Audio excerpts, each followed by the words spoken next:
tó agbọ́n mi ní wọlé ẹja apàjùbà ní balẹ̀ àparò jẹ́ o. Gbogbo wa la mọ̀ wípé ọ̀rọ̀ tákú apá bá sọ látọ̀dọ̀ Ọlọ́run ọmọ ọ̀gá ògo jùlọ ló mà ti gbé wá o. Èmi ni mo ṣèbá kọ́dá ayé, mo ṣèbá ṣẹ̀dá ọ̀run, mo ṣèbá ọba tí ń fọba jẹ, mo ṣèbá ọba tó lè rọ̀bà lóyè, ọba tí ń gbogbo ọba ayé ń wárí fún ni mo ṣèbá fún o. Mo ní kábíyèsí Olódùmarè. Mo tún dé sórí ètò lọ́sẹ̀ bí mo ṣe máa ń dé ní gbogbo ọ̀sọ̀ọ̀sẹ̀. Ètò lètò àṣírí ayé níbi tí a ti máa ń mú ọ̀rọ̀ ìṣítí jáde lọ́sọ̀ọ̀sẹ̀, tá a ti máa ń síra wa nígbẹ́rẹ́ ìpàkọ́, tá a ti máa ń yára wa létí nítọ́lẹ́jọ́ ńlò lórí ètò àṣírí ayé náà làwà. Ẹ wá gbọ́ o, ẹ láì fi àkókò wa ṣòfò, ẹ jẹ́ ká sáré lọ tààrà sínú ọ̀rọ̀ ìṣítí wa tá a mú wá fún wa lórí ètò àṣírí ayé ìtọ̀sẹ̀ yìí. Òun ni mo pè ní àdàbí. Mo ní àdàbí á máa jà ju èpè, àdàbí á máa jà bí ìjì. Níbikíbi tí ẹ̀dá ọmọ Ádámù bá ti gbé ń lo àdàbí, ohun burúkú á máa ṣẹlẹ̀ níbẹ̀.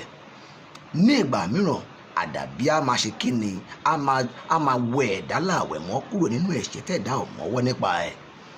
Ṣùgbọ́n lọ́pọ̀lọpọ̀ ìgbà ibi tó wà nínú àdàbí ó pọ̀ ju ire tó wà nínú àdàbí lọ.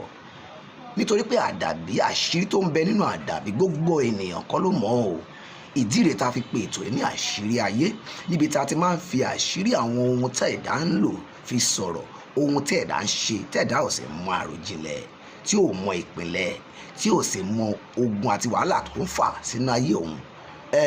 Ní orí ètò yìí láti máa yànnàná, láti máa tú gbogbo ẹ̀, láti máa tú ẹ̀ gbogbo pẹ́rẹ́pẹ́rẹ́ tó wà nínú ẹ̀, láti máa yànnàná ẹ̀ fún wa.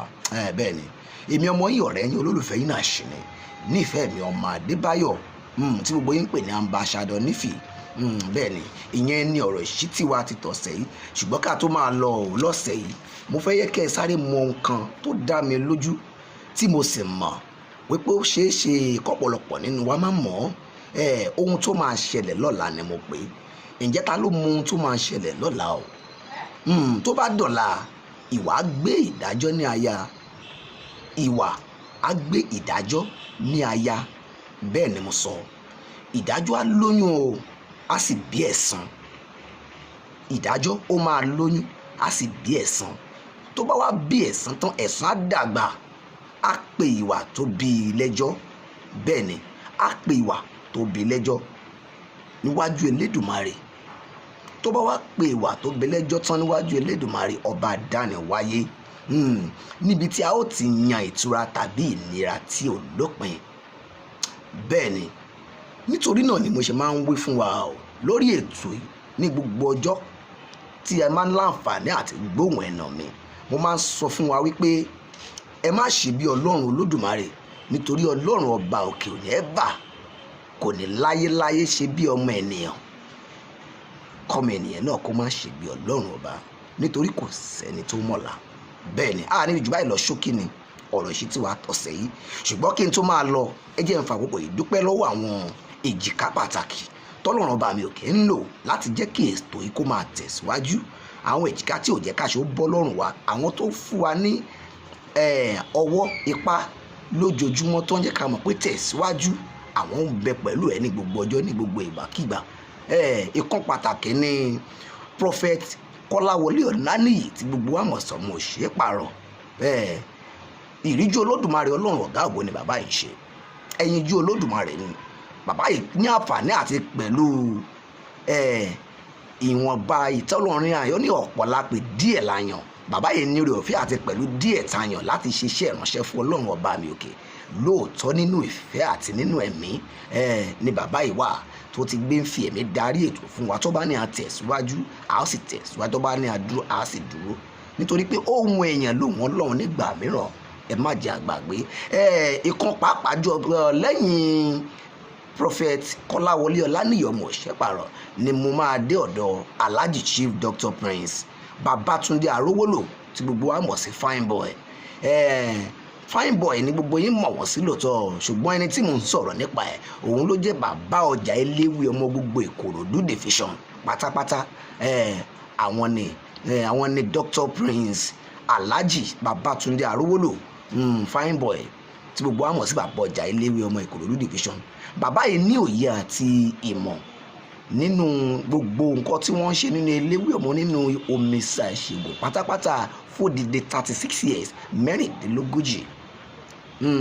Bẹ́ẹ̀ ni bàbá yìí fi ní ìmọ̀ nínú ẹ̀, nítorí pé ẹ má jẹ́ ká gbàgbé àwọn àgbààgbà tá a máa ń sọ̀tọ̀ tá a máa ń sàtọ̀ láti yànnà náà gba àwọn kankan tó ṣókùnkùn fún wa tó bá rú wa lójú. Gẹ́gẹ́ bí Bíbélì tèmi ti fi yé mi pé tó bá rú wa lójú wọn ní ká tọ̀ àwọn àgbààgbà lọ. Àwọn tí mo dárúkọ yẹn pẹ̀lú àwọn àgbààgbà tá a máa ń tọ̀ lọ láti fi òye àwọn ohun kan tàbí èkejì fi yé wa nínú àwọn ìrírí ayé tó ń lọ láyé. Wọ́n ní kò sí bọ́mọdé ṣe lè láṣọ tó bí àgbà, ẹ má jẹ́ àgbàgbé o, kò lè lákìsà bí àgbà. Bẹ́ẹ̀ ni tábà tún wá wí lọ sọ́tún tá a wí lọ sósì, mi ò gbọ́dọ̀ ṣàláì má dọ́dọ̀ ìkan lára àwọn wòlíì mi pàtàkì. Bẹ́ẹ̀ ni tí mo fi tọ̀wọ̀tọ̀wọ̀ dárúkọ wọn, Prophet Adeniran Lawrence, olùṣọ́ àgbà ìjọ CAC òkè náà àti agbára tí gbogbo wa mọ̀ sí Vision House. Àwọn ni mo tún ké sí òun. Bàbá yìí wọ́n dúró tán fún wa nínú ẹ̀mí nínú ara.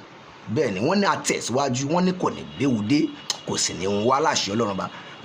Ìkan pàtàkì tó wà lẹ́ni tí mo fẹ́ dárúkọ wọ̀nyí tí gbogbo wa mọ̀ sí Madam Mother in Celestial Prophetess Anna Olúdé tí gbogbo yín mọ̀ sí ìyá àdúrà. Bẹ́ẹ̀ ni abiyamọ nìyá yìí nítòótọ́ o, abiyamọ agbọ̀já gbọ̀rọ̀gbọ̀rọ̀, abiyamọ lọ́jọ́ tó gún lé.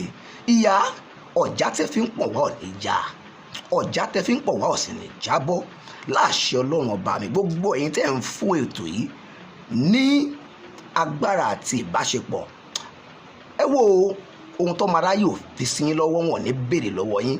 Mi ò gbọ́dọ̀ ṣaláì má dárúkọ àǹtí mi pàtàkì, àǹtí mi aya wa nílé aya wọn lé Adebayo, aya ẹ̀gbọ́n mi Adedayo ni mò ń ké sí òun.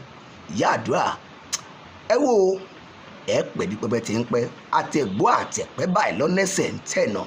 Gbogbo ẹni tó bá ní ẹkú ló máa ṣíwájú yín kú màmá. Gbogbo ẹni tó bá ṣàìsàn, tó bá ní ẹ ṣàìsàn, lọ́lọ́run ọba mi yóò fa àìsàn gbédè. Gbogbo ẹni tó bá wá ní ẹ má tẹ̀síwájú, lọ́lọ́run ọba mi yóò sọ de àtẹ̀gùn fún yín.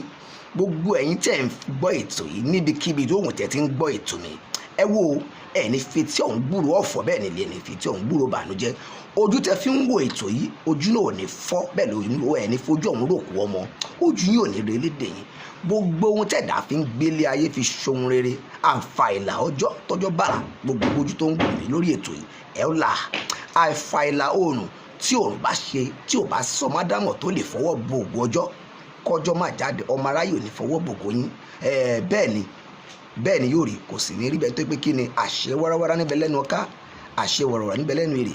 Ọ̀rọ̀ tó kétí bá balẹ̀ sọ́nkọ́ o, ṣègbó òun lọ́nu ilẹ̀ gbọ́, àbátálágẹmọ́ bá dá o, òun lọ́nu òòṣà òkè ń gbà. Èyí ò kì í ṣọ̀fọ̀, ẹwà èdè lásán ni.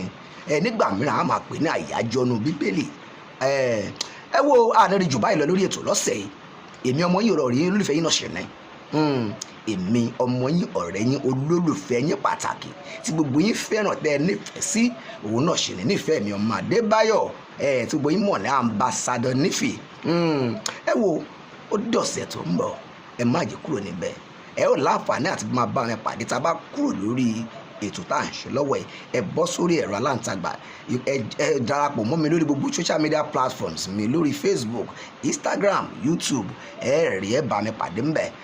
Adágbére lórí ètò lórí bíbá yẹn ni a tẹ̀síwájú lórí social media platform. Bóyá ẹ̀yin ní ìbéèrè kan tàbí èkejì tẹ́ fẹ́ bi mí, àbó lóhun kan tó ń disturb ọkàn yín, tó ń fún ọkàn yín ní ìpòrúru, ẹ bá wa sọ̀rọ̀. Bóyá ẹ̀yin wá lóhun kan tàbí èkejì tẹ́ ń tà tàbí tẹ́ ń ṣe tẹ́ fẹ́ jẹ́ káyé gbọ́ ń pa rẹ̀, èmi á máa ní ẹ darapọ̀ mọ́ wa. Ẹ jẹ́ ká fi tiwa gbé tiyín lárugẹ, ẹ jẹ́ ká fi tiyín gbé tiwa náà lárugẹ. Ọmọ alájẹ ni wá o, níbi gbogbo lọ́sì tí ń gbọ́ wa. Nítorí pé kí ni gbogbo ohun tẹ́lẹ̀gẹ̀dẹ̀ bá fọwọ́ bà wọ́n ní dídùn ló máa ń dùn o.